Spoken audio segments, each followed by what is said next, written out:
Has this ever happened to you?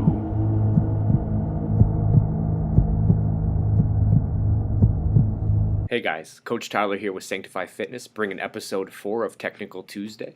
I think it's pretty safe to say that we've all been in that kind of situation at one point or another, whether it's in the gym or working in the garage or picking up your kids, whatever the case may be. At some point or another, we've all experienced that sharp back pain all of a sudden that kind of sets you off a little bit. Going forward, I think it's going to be important to analyze what actually is happening to cause that back pain in there and how to alleviate it through technical things and activation exercises and whatnot. So once you guys check this out, let me know what you think, and we'll see what this looks like. Looking at what's actually happening during that first clip there is you can notice that as soon as I'm picking the ball up, my low back is super rounded.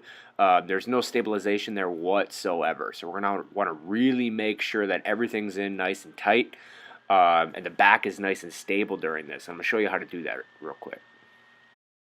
So the first thing you're going to want to do is make sure that you're hinging properly at your hip. And what I mean by that is setting the butt back, getting the weight on the heels, keeping your back nice and flat before you start bending at the knees, right? So shoot back, then drop down. And that's going to be an important way to be able to pick up a barbell, a kid, a bag of dog food, anything like that. You're going to want to really make sure that everything is nice and tight and in place.